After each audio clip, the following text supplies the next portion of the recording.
une grosse partie de cet argent va dans le remboursement des dettes dues par l'État du Cameroun. Donc, voilà. Donc, vous voyez que vous avez mis les cœurs, vous avez partagé, le direct s'est stabilisé. Donc, ce qu'il faut faire, c'est de continuer à partager pour que le direct se stabilise. Même si vous avez déjà partagé 2 fois dans un groupe, partagez seulement parce que plus vous partagez, plus ça stabilise le direct. Et c'est bon pour tout le monde. Donc, la dette. Après la dette, il faut prendre en compte ce qu'on appelle le déficit de la balance de paiement. Le déficit, bonjour Eric. Merci d'être membre sur notre chaîne et merci de la contribution que tu nous donnes en termes d'argent. Ça permet de soutenir la chaîne. Je te remercie pour ça. Donc, je peux voir quand tu fais un commentaire que tu es membre et je te remercie pour ça. Donc, le Cameroun a, comme on dit, c'est que le déficit de la balance de paiement. La balance de paiement, il faut bien comprendre ce que c'est. Lorsqu'on fait les calculs, on dit l'exportation, ça veut dire tout ce que nous exportons. Nous exportons la banane, nous exportons le bois, nous exportons le cacao, nous exportons le café, nous exportons le coton, etc., etc. Prochainement, peut-être les produits de la mine, des produits des minerais comme le fer, nous exportons. Mais également, il faut y ajouter les dépenses des Camerounais de l'étranger. Quand ils viennent en vacances au pays, ils dépensent, c'est des exportations. Nous importons aussi, et c'est même d'ailleurs là où ça se gâte, parce que nous importons beaucoup. Nous importons d'Asie, les matériaux de construction, les véhicules, les produits alimentaires depuis peu, que Paul Biya a décidé de tuer l'agriculture, les produits alimentaires. Et la conséquence de tout ça, c'est que nous expérimentons un déficit de la balance commerciale. Ça veut dire que nous n'avons pas assez de devises parce que le peu de devises qui est issu de l'import, de l'export, est immédiatement utilisé pour financer le peu de devises qui est issu de l'exportation est utilisé pour financer les importations. Jusqu'à la balance commerciale, ce n'est pas méchant. Mais ce qui est encore plus dangereux, c'est la balance des paiements. La balance des paiements, c'est parce que après la balance commerciale, on calcule ce qu'on appelle la balance des paiements. Ça veut dire qu'on ajoute les investissements directs étrangers qui rentrent dans le pays et on ajoute l'argent que le Cameroun sort, par exemple, pour les gens qui ont investi et qui doivent rapatrier leurs dividendes ou bien rembourser à l'étranger les prêts qu'ils ont consentis pour venir investir au Cameroun. Ça s'appelle les transferts. Ça s'appelle les transferts. Et ces transferts-là, ce n'est pas un bien. Donc, ce n'est pas vraiment comme ça que ça devrait se dérouler. Donc, le Cameroun,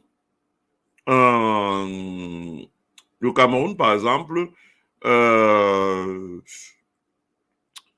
a, dans un premier temps, beaucoup reçu en termes d'investissement direct étranger, les PPP que les Chinois sont venus faire au Cameroun. Il y a eu le pipeline quand on construisait, etc. Tout ça, ça représentait des investissements. La construction du pipeline, lorsque Biya allait en Chine et que les Chinois acceptaient de construire un certain nombre d'infrastructures, ça a fait rentrer de l'argent qui avait équilibré notre balance de paiement. Vous pouvez le ressentir. Quand vous allez au guichet d'une banque, c'était très facile de transférer l'argent à l'étranger. Et puis, il y a eu le côté revers de l'affaire, le côté revers de la médaille. Le côté revers de la médaille qui a consisté pour le Cameroun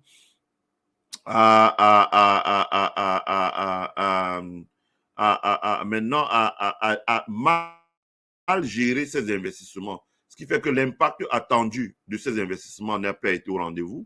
La conséquence, c'est que nous expérimentons un déficit de la balance des paiements. Ça veut dire que quand on enlève l'argent il n'y a plus d'investissement étranger qui arrive. Et dans le même temps, nous devons repayer la dette extérieure que nous avons utilisée pour financer ce qu'on appelle les projets structurants. Dans ce cas, on appelle ça les transferts. Les transferts. Et il n'y a plus d'investissement de la diaspora qui rentre dans le pays. Et dans ce cas, nous devons repayer les compagnies locales qui ont investi, comme les Castel, etc., doivent renvoyer l'argent à l'étranger, dans leur pays. Et tout ça, quand on met tout ça ensemble, ça fait que le flux d'argent qui rentrait d'habitude ne rentre plus. Il est complètement sec. Avec la crise anglophone et plusieurs autres crises que nous avons sur le territoire, le flux d'argent qui est destiné à sortir, il ne revient plus. Donc, nous sommes dans une situation très, très, très, très délicate. Très délicate. Très, très, très délicate. Voilà, ça c'est très important. c'est très important, sont dans une situation très délicate.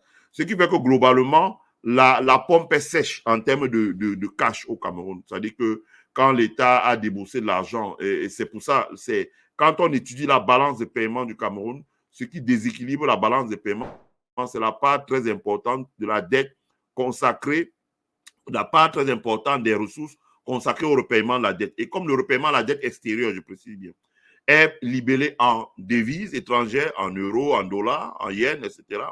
Donc, ça aspire la quasi-totalité de nos recettes, de nos devises. Voilà. Donc, ça déséquilibre le pays. Ensuite, le Cameroun, parce que quand je dis ça, les gens vont me dire, mais oui, le Cameroun est un pays producteur de pétrole. Le Cameroun produit du pétrole brut. Donc, s'il produit du pétrole brut, il peut le raffiner et il n'a pas besoin d'importer du pétrole. C'est normal. C'est vrai d'ailleurs. Mais sauf que nous avons, depuis le début de l'indépendance, un souci.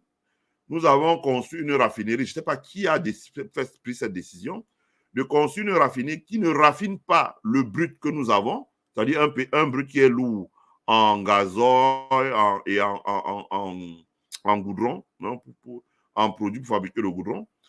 Et ce brut-là, moi, j'ai fait des recherches sur l'American Geoscience Institute. Vous allez retrouver les études là-dessus. Le brut camerounais est exporté en Arabie Saoudite. Et l'Arabie Saoudite le raffine pour pouvoir faire les routes bitumées au Moyen-Orient parce que c'est de bonne qualité, ça résiste à la température, et en Asie. Pendant ce temps, nous, le Cameroun, nous n'avons pas de route bitumée. Nous exportons notre pétrole qui est décoté. Nous le vendons à discount et non, nous n'engageons pas un premium, comme on dit dans le jargon. Il est décoté de 30% et nous importons un carburant qui est pratiquement décoté de 50%. Ça veut dire que le pétrole ne nous rapporte techniquement rien du tout. Et pour ajouter à tout cela, nous avons une raffinerie qui s'appelle la Sonara, laquelle Sonara aujourd'hui est complètement en panne. Elle ne fonctionne plus parce qu'elle a été victime d'un incendie, etc. Et l'incendie a fait que la Sonara se retrouve carrément KO. Elle ne fonctionne plus. Il faut le dire. Il faut avoir le courage de le dire.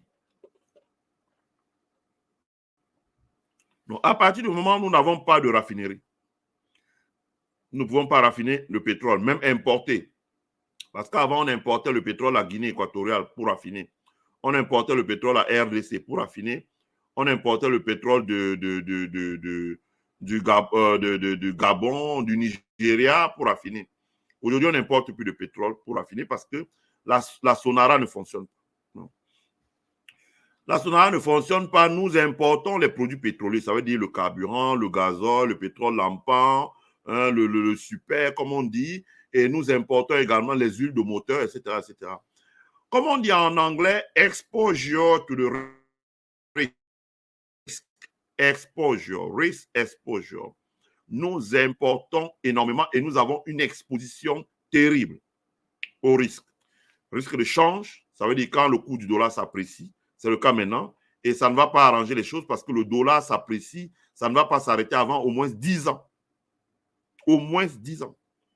C'est d'ailleurs pour ça, pour éviter la souffrance des pays comme le Cameroun, que la Fed, la Réserve fédérale, le chairman Jerome Powell, a annoncé que la Réserve fédérale américaine allait baisser les taux d'intérêt, allait amorcer dès l'année prochaine la baisse des taux d'intérêt pour essayer de soutenir la consommation et de permettre aux banques de relancer le marché du crédit, notamment le marché du crédit hypothécaire qu'on appelle les mortgages.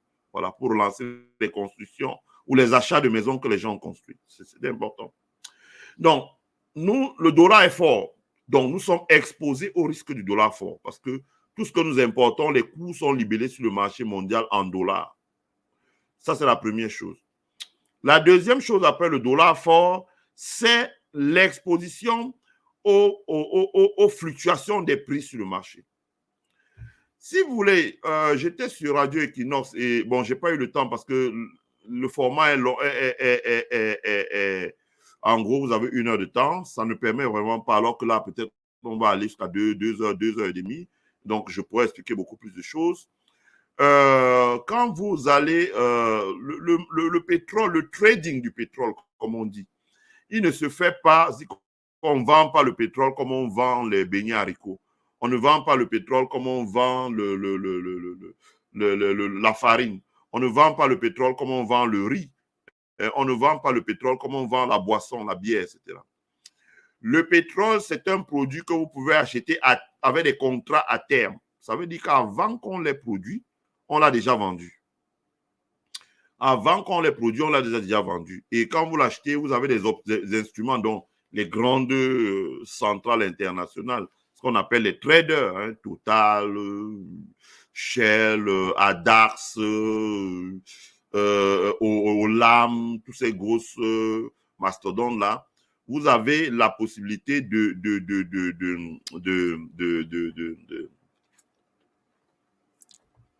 d'acheter dans des contrats à terme. Ça veut dire que vous pouvez acheter le pétrole dans 40 ans. Vous pouvez passer un contrat pour acheter le pétrole dans 40 ans. Vous pouvez passer un contrat pour acheter aujourd'hui un pétrole qui sera produit dans 1 ou dans 2 ans, voire même 4 ans.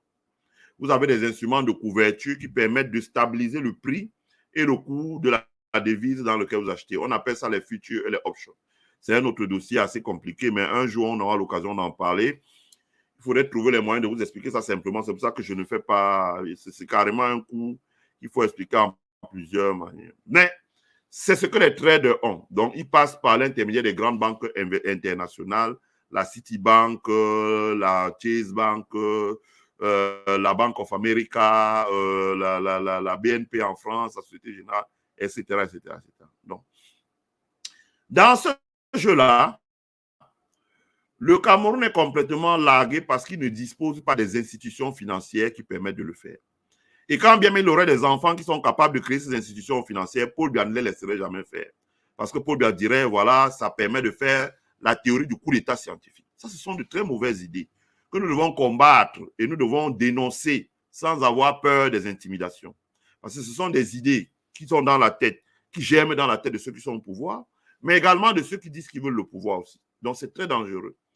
On n'a pas les institutions qu'il faut. On n'a pas une monnaie qui est librement convertible sur les marchés financiers internationaux. On n'a pas les institutions qu'il faut. La conséquence, c'est que nous dépendons entièrement des autres. Ça veut dire que si Total veut faire du trading de pétrole, Total a les institutions qu'il faut. La Banque Société Générale, BNP, est présente sur la place de Chicago, sur le Chicago Market Board, où ils peuvent avoir toutes les opérations de couverture des risques de change. Les banques camerounaises n'y sont pas. Les Français ont ce qu'on appelle la logistique internationale, ce qu'on appelle les tankers. Le gouvernement camerounais n'a pas de tankers pour transporter le pétrole. Les Français ont leurs propres hubs internationaux. D'ailleurs, ils en ont conçu un au Togo. Le Cameroun n'a pas de hub international. Le hub international, ça veut dire que lorsque le coût du pétrole, par exemple, était descendu ou était à $50, et si peut-être le pétrole raffiné en Arabie Saoudite était à $100 le litre, je dis n'importe quoi, quelqu'un qui a des grosses entreprises qui ont de l'argent peut passer des contrats d'achat à terme, acheter par exemple, faire fabriquer massivement. Et c'est d'ailleurs ça souvent qui fait remonter les coûts. Parce que quand on commence à pomper rapidement, les raffineries commencent à diminuer les stocks, à raffiner rapidement, il faut encore qu'elles achètent, alors les coûts commencent à monter. Donc, ils peuvent stocker ça, c'est ce qu'on appelle des hubs logistiques. Quand ils stockent ça sur des hubs logistiques, ça permet qu'ils attendent, par exemple, le jour où les coûts remontent, que le prix sorti à la raffinerie à 250, c'est à ce moment qu'ils revendent à un pays comme le Cameroun à 250. Ils engrangent 150 de marge. Si vous comptez ça à 150 de marge sur 1 million de litres, donc vous voyez vous-même que ça peut faire 150 millions de francs CFA, par exemple, sur 1 million de litres. Or, 1 million de litres, c'est beaucoup, hein, parce que je crois qu'un baril, ça doit être, je sais pas, un baril, ça doit être 1000 litres. Donc, ça veut dire que 1 million de litres, c'est 1000 barils. Donc, si le Cameroun décide d'acheter, je ne sais pas moi, 100 000 barils, ben, multiplier 150 millions par 100. Donc, ça fait 15 milliards. C'est beaucoup d'argent gagné. Ce sont des marges considérables. Donc, on n'a pas les hubs logistiques. Parce que si on avait les hubs logistiques, ça nous aurait permis de constituer des stocks de sécurité. Ça veut dire que d'avoir au niveau, c'est pour ça que j'ai dit que la SCDP est vieille et obsolète. Savoir au niveau de la SCDP, par exemple, une salle où nous surveillons les coûts sur les marchés, sur les places internationales. Nous pouvons passer les ordres d'achat acheter quand les coûts sont très bas et constituer les réserves de sécurité quand les coûts sont très bas.